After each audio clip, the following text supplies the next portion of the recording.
আসসালামু আলাইকুম। কেমন আছেন সবাই? আলহামদুলিল্লাহ আমি ভালো আছি। কুকিং স্টুডিও বাই মিম চ্যানেলে আপনাদের সবাইকে ওয়েলকাম। আমার চ্যানেলটি যারা এখনও সাবস্ক্রাইব করেননি বা ফলো দেননি তারা প্লিজ সাবস্ক্রাইব আর ফলো দিয়ে রাখবেন যদি ভালো লেগে থাকে আমার ভিডিওগুলো। তো চলুন রেসিপিতে চলে যাই। দেখতেই পাচ্ছেন এমন এক বাটি ছোট মাছের চচ্চড়ি যদি হয় আর কি কিছু লাগে। আমার তো মনে হয় এই আইটেমটা ম্যাক্সিমাম মানুষেরই খুব পছন্দ। আমার তো খুবই পছন্দ। তবে আমার একটা ব্যাড হ্যাবিট আছে, আপনাদের কি আছে? সেটা হচ্ছে যে কোনো মাছ আমি এত বেশি ধুই যে ধুতে গিয়ে মাছের বলতে পারেন যে সব কিছু বের হয়ে যায়, এমন একটা ব্যাপার। তো ছোটো মাছ এমনিতেই মানে খুব বেশি কাছাকাছি করা যায় না। এটা খুবই ছোট, একেবারে ছোট ছোট যে মাছগুলো হয় দানা দানা, ঠিক সেরকম সেগুলো। তো আমি ধুয়ে একেবারে নরম করে ফেলেছিলাম। যাই হোক, খুব ভালো করে ধুয়ে নিয়েছি।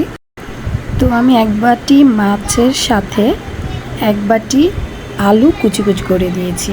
তার সাথে আমি দুটো টমেটো লম্বা করে কুচি আকারে কেটে নিয়েছি। পেঁয়াজ দিয়েছি প্রায় 1 কাপের মতো। তার সাথে কাঁচামরিচ দিয়েছি প্রায় 6-7টার মতো। ঝালটা যে যার মতো, ঝালটা আপনারা আপনাদের পছন্দ অনুযায়ী দিতে পারেন। তার সাথে স্বাদ মতো লবণ দিয়েছি। হাফ চা চামচ মরিচের গুঁড়া, হাফ চা চামচ হলুদের গুঁড়ো। তার সাথে দিয়েছি হাফ চা চামচ রসুন বাটা। তার সাথে দিয়েছি পরিমাণ মতো তেল। সব কিছু একসাথে দিয়ে খুব ভালো করে আলতোভাবে, খুব বেশি পেশা না, যেহেতু মাছটা খুবই ছোট, খুব আলতোভাবে জাস্ট ভালো করে মেখে নিয়েছি। মেখে আমার হাতে যে মশলাটা লেগেছিল জাস্ট সেটাকে ধুয়ে দিয়ে দিয়েছি। ব্যাস হয়ে গিয়েছে। এবার বসিয়ে দেবো রান্নার জন্য। ব্যাস ঢাকনা দিয়ে ঢেকে, ফার্স্টে আমি ঢাকনা দিয়ে ঢেকে এই জন্যই দিয়েছি যেন খুব তাড়াতাড়ি বলকটা চলে আসে আর পানিটা যেন শুকিয়ে যায়। এজন্য ফার্স্ট টাইম আমি জাস্ট কিছু সময়ের জন্য ঢেকে দিয়েছি। ঢেকে দিয়ে যখন এভাবে বলক চলে আসছে তখন আমি ঢাকনাটা তুলে ফেলেছি। তুলে জাস্ট হালকা করে একটু আলতোভাবে নেড়ে চেড়ে দিয়েছি। দিয়ে আমি আবারও ঢাকনা দিয়ে ঢেকে দিয়েছি জাস্ট 1-2 মিনিটের জন্য। 1-2 মিনিট পরেই আমি ঢাকনাটা তুলে নিচ্ছি।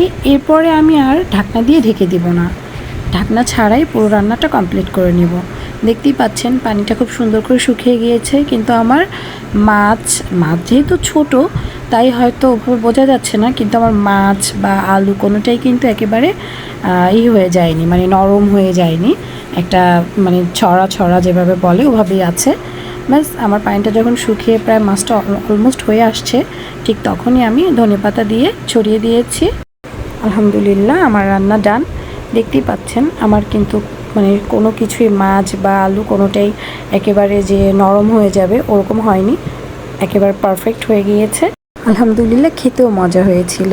থ্যাংক ইউ সবাইকে। Thanks for watching. আল্লাহ হাফেজ।